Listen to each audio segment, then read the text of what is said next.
기독교 생활 영성 시리즈 오늘 벌써 7번째입니다. 생활 영성은 우리 일상 속에서 하나님과 더 깊은 관계 속에서 더 우리가 신앙생활을 더 기초부터 잘 다져야 한다는 그런 의미에서 시작했던 말씀입니다. 여러 가지 주제가 있었고요. 오늘은 이제 7번째 전도에 대한 이야기를 좀 해보려고 합니다.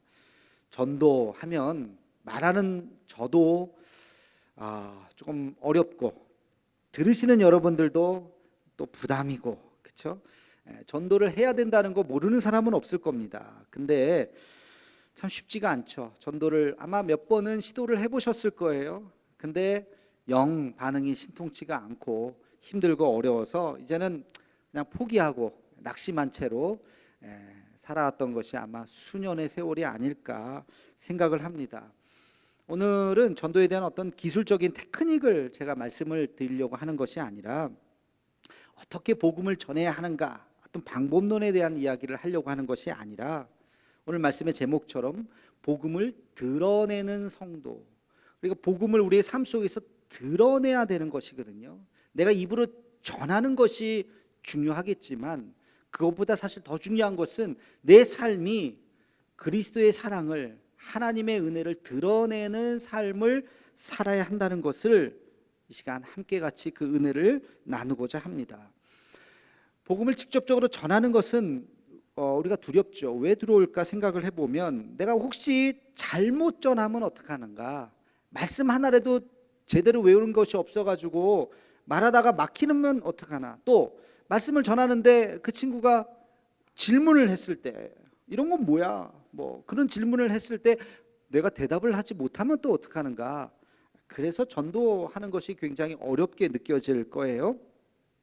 그래서 전도는 어떤 특수 훈련을 받은, 암송을 달달달달 하고 질문에 대한 대처법을 막 외우고 하는 어떤 특별한 사람들만 전도를 하는 것이냐, 그렇지는 또 않겠죠. 누구나 일상 속에서 우리는 복음을 드러내는 삶을 살아야 하는 것입니다. 그렇다면 이 복음 전도에 대해서 말씀을 이제 시작을 하면서 이 질문부터 시작하려고 그래요. 예수님은 복음을 전도를 하셨을까요? 하지 않으셨을까요?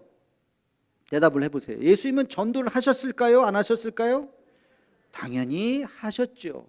정확하게 전도라는 표현도 하셨습니다. 마가복음 1장 38절 말씀을 함께 같이 읽겠습니다. 시작. 이르시되 우리가 다른 가까운 마을들로 가자. 거기서도 전도하리니 내가 이를 위하여 왔노라 하시고, 마을에 가서 전도하자. 전도라는 표현을 하셨어요. 내가 이를 위하여 왔노라. 심지어는 그렇게 말씀을 하셨어요. 자, 그런데 예수님께서는 전도를 하셔서 그 어떤 사람을 어떤 특정한 교회로 데리고 가셨나요? 그건 아니에요. 그 당시에 갈릴리에 무슨 갈릴리 교회가 있었던 것도 아니고 무슨 베들레헴 교회가 있었던 것도 아니고 예루살렘 교회가 있었던 것도 아니고, 예수님께서는 분명히 전도를 하셨는데 그 사람을 데리고 어느 교회로 가신 것은 아니라는 거예요. 예수님께서 전하신 것이 뭐냐? 말 그대로 도를 전하셨어요. 그 도가 뭐예요? 자, 우리 함께 누가복음 9장 11절 말씀을 함께 같이 읽겠습니다. 시작.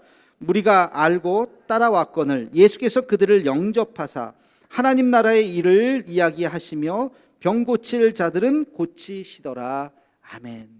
수많은 무리들이 예수님 막 따르니까 그 무리들에게 예수님께서 무엇을 전하셨다고요? 하나님 나라의 일을 이야기하셨다. 이게 전도였어요. 예수님께서 전하셨던 그 전도는 교회로 데리고 온 것이 아니라 하나님 나라를 전하신 것입니다. 자, 그러면 우리는 이 두 가지를 다시 비교를 해봐야 돼요. 교회는 무엇이고 하나님 나라는 무엇이냐? 교회와 하나님 나라의 관계를 우리는 생각을 해보아야 합니다. 교회보다도 하나님 나라라고 하는 개념이 훨씬 더 큰 개념이죠.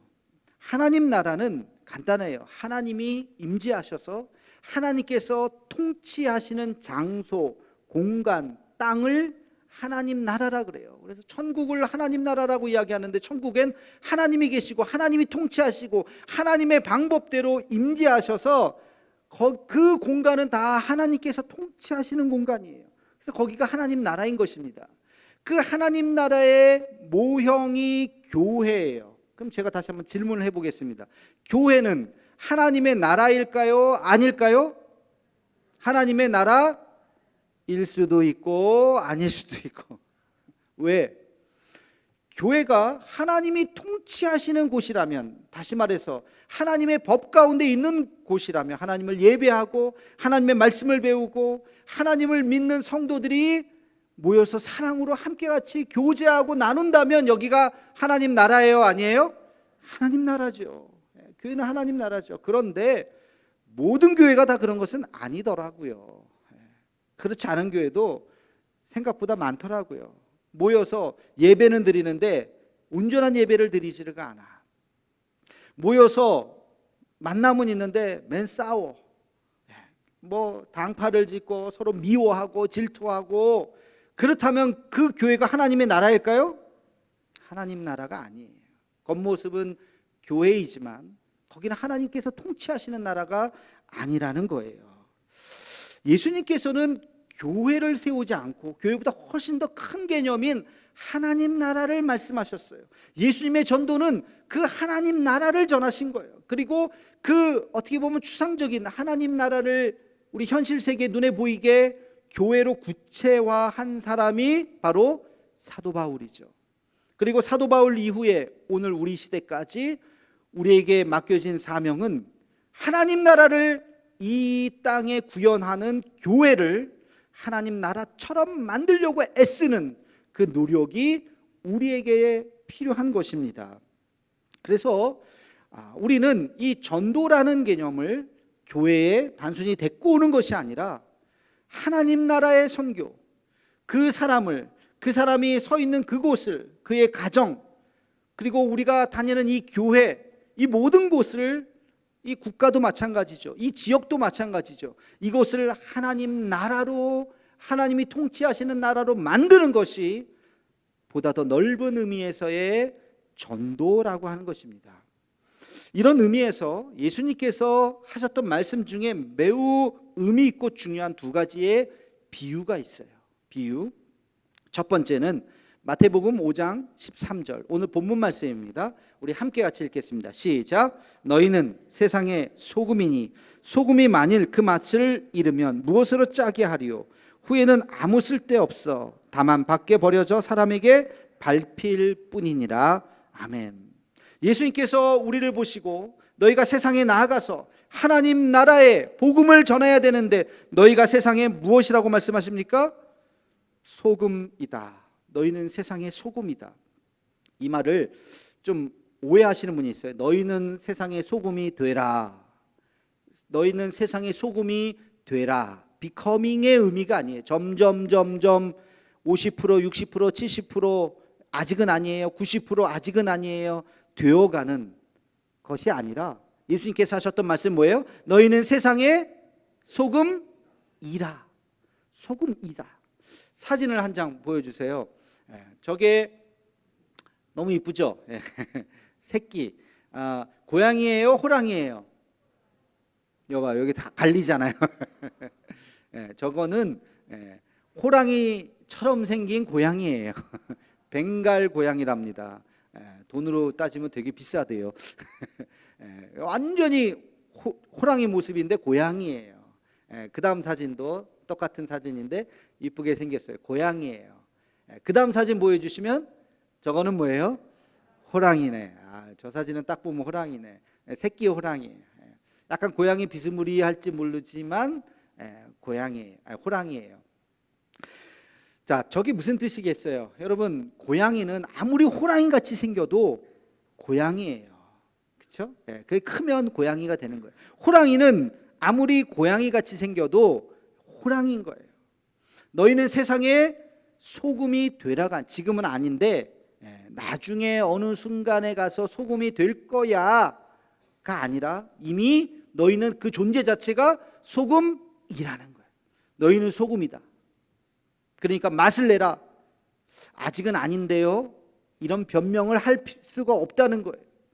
변명을 할 수가 없어요. 이미 소금이 있기 때문에. 우리가 예수님을 영접하는 순간, 주님의 자녀가 되는 순간 우리는 세상에서 소금의 역할을 감당해야 되는 것입니다. 자, 그러면 소금이라고 하는 것이 무슨 의미일까?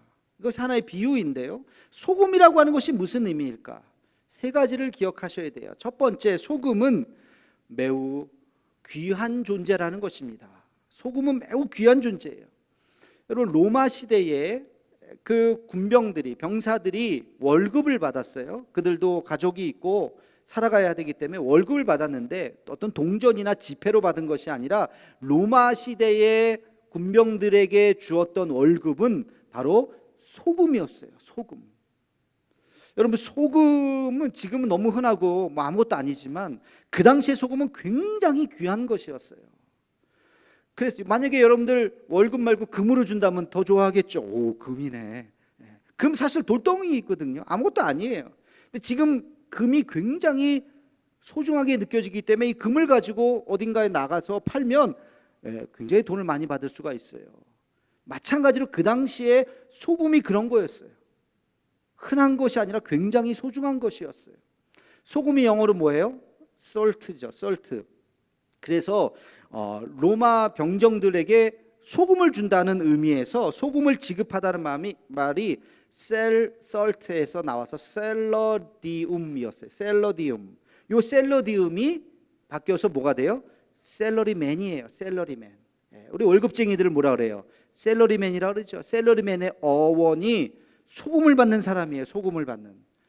거기서 나온 거예요. 소금이라는 것이 그만큼 존귀한 존재라요. 지금으로 치면 금을 받는, 금 같은 사람이라는. 여러분, 그래서 이 너희는 세상의 소금이다, 예수님께서 말씀하셨던 너희는 세상의 소금이다라고 하는 것은 너희는 참 존귀한 자다, 참 귀한 존재다 라고 말씀하시는 거예요. 두 번째, 소금의 의미는, 소금은 맛을 내는 거죠. 음식을 만들 때 소금이 없다, 그러면 그 밍밍해서 먹기 어려울 거예요. 소금을 넣어야 맛이 생기는 거예요. 너희는 세상에 나아가서 맛없는 세상에 맛을 내는 존재가 되어야 된다. 세상 사람들 중에요, 갈 바를 잃어버린 사람이 있어요. 목적을 잃어버린 사람이 있어요. 그래서 그냥 우울한 채로 내가 지금 왜 사는지도 모르고 어디로 가는지도 모르고 그냥 사나 죽으나 똑같다, 우울증에 걸려서 그냥 죽어버릴까 하는 수많은 사람들 속에서 우리가 들어가서 그 사람들에게 맛을 내는 존재가 되어야 한다는 것입니다. 우리를 보면서 야, 사람 저렇게 살아야 되는구나, 야, 내가 의욕이 생기네 저 사람을 보니까 하고 우리가 세상 사람들에게 그런 맛을 내는 존재가 되어야 한다는 것이, 그게 바로 너희는 세상의 소금이다. 우리의 목표는 분명하지 않습니까? 여러분, 하루하루가 얼마나 소중합니까? 되는 대로 사는 것이 아니잖아요. 하나님의 자녀는 분명한 목적을 가지고 살아가는 것이죠.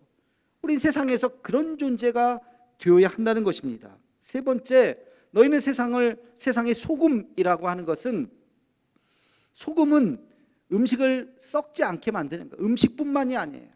여러분, 고여있는 모든 물은 썩어요. 호수의 물도 몇 년 지나면 날씨 덥고 그러면 다 썩죠. 그래서 인공 호수 같은 것들은 몇 년에 한 번씩 물을 다 빼가지고 다 청소하고 다시 물을 받아요. 그렇지 않으면 뭐 물고기가 살 수가 없습니다. 고여있는 물은 썩어요. 근데 바닷물이 썩지 않는 이유가 뭘까요? 소금기, 염분이 있어서 그래요. 3.4%의 염분이 있기 때문에 바닷물은 썩지 않는 거예요. 소금은 세상을 썩지 않게 만드는 거예요. 우리가 세상에 뿌려져서 썩어가는 세상, 어두워져가는 이 세상을 우리는 썩지 않게 만드는 역할, 하나님의 공의와 그 사랑으로 세상을 밝히는 그 역할을 너희는 해야 한다는 말씀인 것입니다.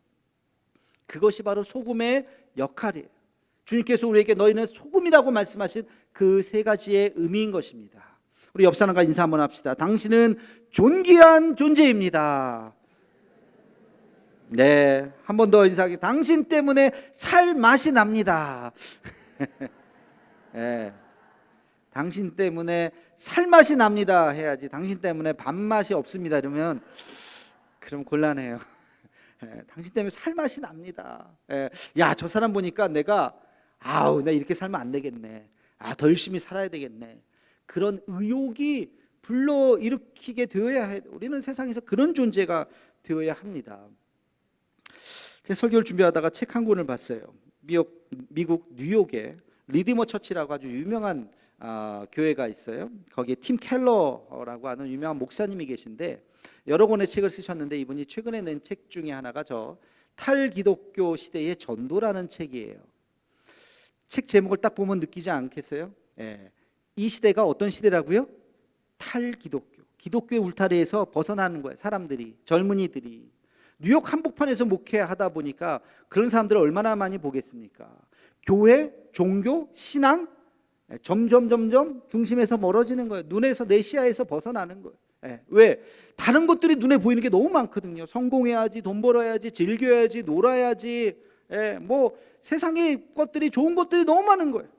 그러니까 점점 기독교라고 하는 그 종교적인 가치는, 하나님 나라 뭐 이런 것들은 점점 눈에 보이지 않는 거예요. 그걸 탈기독교 시대라 그래요. 그런 시대에 목회를 하시면서 이런 시대에도 복음을 전해야 되는데 사람들에게 어떻게 이 복음을 전해야 될까 고민을 하다가 쓴 책입니다. 매우 중요한 두 가지의 개념을 이야기합니다. 몇 가지가 있지만 제가 주목한 건 두 가지. 하나는 뭐냐면 세상 사람들이 교회를 주목하게 만들어야 된다는 거예요. 주목도. 세상 사람들은 더 이상 교회를 주목하지 않는다는 거예요. 관심이 없다는 거예요. 교회가 뭘 하는지 신경 쓰지 않는다는 거예요. 그 시대에 우리는 교회가 중요하다라고 하는 것을 말해주어야 한다는 거예요. 사람들이 교회를 바라볼 수 있도록, 십자가를 바라볼 수 있도록 해야 된다. 이 주목도. 또 한 가지는 근데 교회를 바라봤는데 교회가 왜 저래? 교회가 참 저래서 교회가 안 돼. 교회를 욕한다면 안 되겠죠. 그래서 두 번째 중요한 것은 매력이라는 거예요. 교회를 보면서 야, 매력적인데? 야, 참 좋은데? 야, 나도 교회 한번 다녀볼까?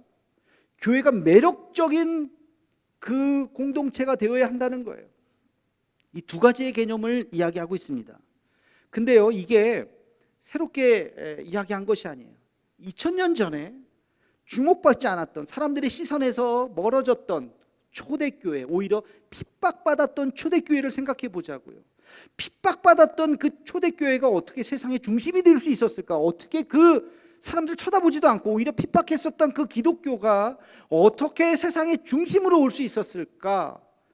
여기에는 지난번에 한번 말씀드렸듯이 초대교회에 일어났던 엄청나게 큰 전염병이 있었습니다. 사람들이 이 코로나보다도 훨씬 더 심한 전염병으로 죽어가요. 왜 죽는지도 몰라요. 만지니까 죽더라. 그럼 그 의학이 발전되지 않았기 때문에 지금은 미세한 것까지 다 찾아내고 통계가 나오고 우리가 그걸 잘 보면서 대처를 하지만 그 당시에 뭐가 있었겠어요?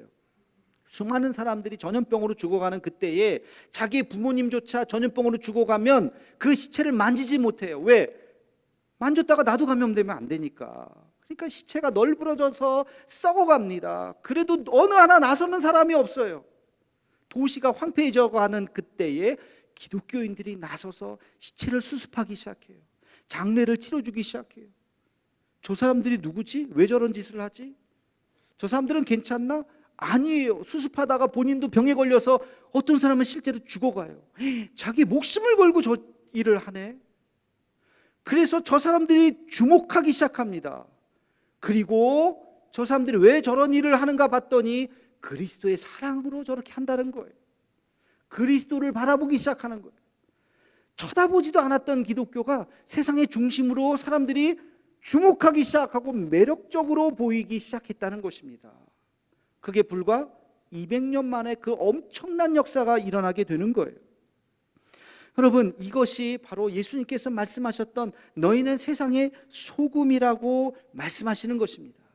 우리를 통해서 세상이 더 이상 썩지 않게 되는 것입니다. 요즘도 마찬가지라고 생각해요. 화려한 것은 너무 많지만 화려한 이면에 절망이 있어요. 우울한 마음이 있어요. 낙심함이 있어요. 이 절망의 시대에 우리는 희망을 보여줘야 돼요. 뭔가 우리가 희생해야 돼요. 뭔가 우리가 교회가 저런 교회도 있구나. 야, 특별하네. 야, 신기하네. 그것을 주목할 수 있게 해야 돼요. 그리고 매력적으로 보여야 돼요. 우리의 삶도 우리의 교회도. 이것이 주님께서 우리에게 말씀하시는 너희는 세상의 소금이라고 하시는 말씀인 것입니다. 여러분, 복음을 꼭 전해야만 복음 전도가 아니에요. 오늘 말씀의 제목처럼 복음을 우리는 드러내야 되는 것입니다. 우리의 삶 속에서 복음을 드러낼 수 있어야 하는 것입니다. 소금과 같이 우리가 세상에 나아가서 매력적으로 보일 수 있는 우리 교회가, 또 우리 모두가 되기를 주님의 이름으로 축원합니다. 한 가지 더 예수님께서 말씀하신 비유가 있어요. 우리 마태복음 5장 14절 15절 말씀을 함께 같이 읽겠습니다. 시작. 너희는 세상의 빛이라. 산 위에 있는 동네가 숨겨지지 못할 것이요 사람이 등불을 켜서 말 아래에 두지 아니하고 등경 위에 두나니 이러므로 집안 모든 사람에게 빛이 느니라. 아멘. 예수님께서 말씀하셨던 두 번째 비유는 뭐예요? 너희는 세상의 빛이라. 빛이라. 빛은 어두움을 밝히는 거예요. 지금도 이런 환한 빛이 있기 때문에 우리가 어둡지 않게 잘 볼 수가 있죠. 전기불은 조금 느낌이 다릅니다만 모든 빛은요, 자기를 태워서 생기는 것입니다.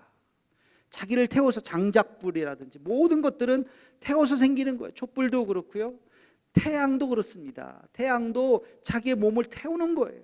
영원하지 않습니다. 여기 수억만 년 얼마인지 모르겠지만 지나가면 태양도 없어져요. 그래서 자기의 몸을 태우는 거예요. 거꾸로 이야기하면 희생하지 않으면 빛나지가 않아요. 희생하지 않으면 빛나지 않습니다. 고대 아프리카인들은 사람은 죽으면 하늘의 별이 된다고 믿었어요. 어떤 사람이 죽으면 그 사람이 존재가 사라지는 것이 아니라 하늘의 별이 되어서 밤마다 반짝반짝 우리를 비추어주고 우리가 볼 수 있는 존재가 되었다고 그래요. 근데 여기서 아주 중요한 교훈이 하나 있어요. 그 사람이 이 세상을 살아갈 때 아주 욕심장이로 살고 사람들에게 못할 짓을 하고 그러면 그 사람은 하늘의 별이 되지 못해요. 그러나 이 세상을 살 때 아주 훌륭한 일들을 많이 하면 정말 밝은 별이 되는 거예요. 우리 추장님, 저 하늘의 별 중에서 제일 환한 저 별 있지, 저 별이 바로 우리 추장님이야. 그렇게 이야기하는 거예요. 그러니까 그걸 믿었기 때문에 이 사람들이, 아프리카 사람들이 이 세상을 살아갈 때 어떻게 살았을까요? 이기적으로 살지 않은 거예요. 나는 죽으면 하늘에 반짝이는 별이 되어야 할 텐데 열심히 산 거예요. 열심히 남들을 위해서 봉사하고 희생하고 그렇게 살아갔다는 것입니다. 우리가 사람이 죽으면 하늘에 별이 된다고 믿지는 않지만 여기서 중요한 교훈이 있어요. 우리의 삶이 헌신하고 수고하고 땀 흘릴 때 그것이 별과 같이 빛난다는 것입니다. 예수님께서 말씀하셨던 바로 그 빛이라는 것이 그 다음 절에 보니까 너희의 착한 행실로, 착한 행실이라고 이야기하세요. 착한 행실이 빛나게 될 것이다. 여러분, 착한 행실을 이야기할 때 굉장히 막연합니다. 두 가지의 제가 성경 말씀을 함께 같이 나누고 싶어요. 그래서 여러분 꼭 이 두 가지의 말씀을 기억했으면 좋겠어요. 첫째는 마태복음 10장 42절 말씀이에요. 우리 함께 같이 읽겠습니다. 시작. 누구든지 제자의 이름으로 이 소자 중 하나에게 냉수 한 그릇이라도 주는 자는 내가 진실로 너희에게 이르노니 그 사람이 결단코 상을 잃지 아니하리라. 아멘. 여러분, 하나님께서 기억하시는 그 선한 행위가 뭐라고요? 지극히 작은 소자에게 무엇을 줬어요? 전 재산을 준 게 아니잖아요. 여러분, 무슨 전 재산을 팔아가지고 뭘 해야 기억하는 게 아니에요. 냉수 한 그릇이라도 그 사랑과 정성이 담긴다면 하나님께서 기뻐하시겠다는 거예요. 여러분, 지극히 작은 것, 지극히 작은 선한 행위 하나, 하나님께서 기뻐하시는 행위라고 믿으시기를 축원합니다. 또 한 가지의 말씀은 잠언 3장 27절에서 28절 말씀입니다. 함께 읽겠습니다. 시작. 내 손이 선을 베풀 힘이 있거든 마땅히 받을 자에게 베풀기를 아끼지 말며 내게 있거든 이웃에게 이르기를 갔다가 다시 오라 내일 주겠노라 하지 말라. 마땅히 베풀 힘이 있거든 지금 베풀어라. 내일 줄게, 나중에 하지 말라는 거예요. 지금 하라는 거예요. 미루지 말라는 것입니다. 여러분, 지금 할 수 있는 그 일을 지금 하셔야 돼요. 시간이 지나면 후회합니다. 아이고, 그때 할 걸. 우리의 착한 행실, 선한 행위라고 하는 것은 두 가지, 지극히 작은 일이에요. 너무 큰 거 생각하지 마시고, 그리고 지금 하세요. 이 지금이라는 게 오늘의 의미도 있겠지만 지금의 때를 이야기하는 거예요. 5년 후, 10년 후 늦어요. 그때는 또 상황이 달라집니다.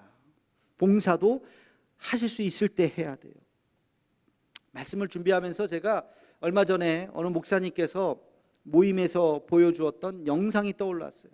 시각장애인들이 중심이 되는 교회예요. 물론 뭐 한 절반이 안 됐죠, 시각장애인들이. 그러나 시각장애인들이 모여서 또 정상인들과 함께 같이 예배드리는 이제 그 교회인데, 어느 날 목사님께서 교회를 이제 토요일 날 갔더니 그 장로님, 시각장애인 시무 장로님 부부가, 권사님도 시각장애인이시고 두 분이 청소하는 모습을 보셨어요. 잠깐 영상 한번 보여주시기 바랍니다. 목사님이 저 모습을 보시고 바로 핸드폰을 꺼내서 영상을 좀 촬영하신 거예요. 지금 저 권사님이신데요, 앞이 안 보이세요.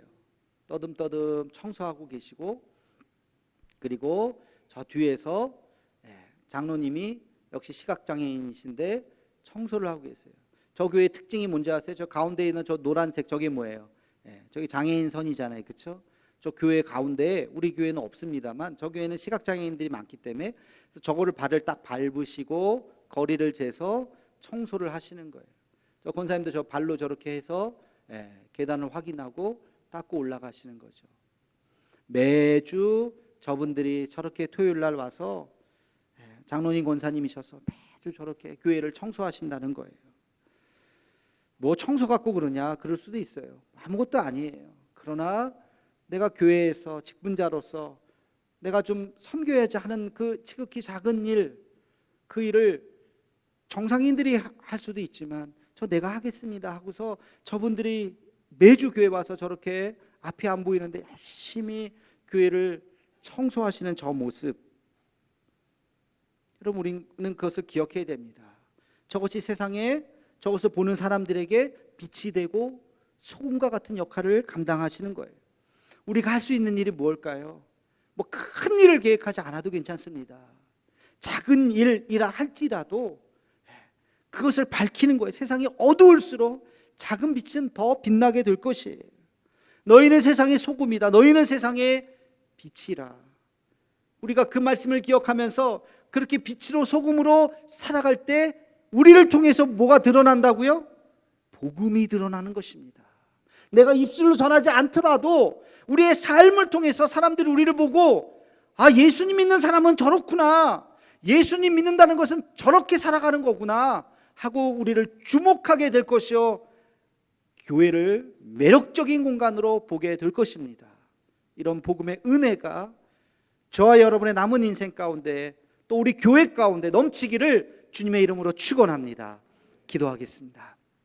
사랑의 하나님, 너희는 세상의 소금이라, 너희는 세상의 빛이라 말씀하시는 주의 음성을 듣습니다. 소금과 같이 존귀한 존재라는 것을 잊지 않고 세상에 맛을 내는, 그리고 어두워진 세상을 환하게 비추는 우리 모두가 되게 하여 주시옵소서. 큰 것이 아니라 지극히 작은 것이라 할지라도 지금 내가 해야 할 일들을 감당하는 우리 모두가 되게 하여 주옵소서. 예수님의 이름으로 기도하옵나이다. 아멘.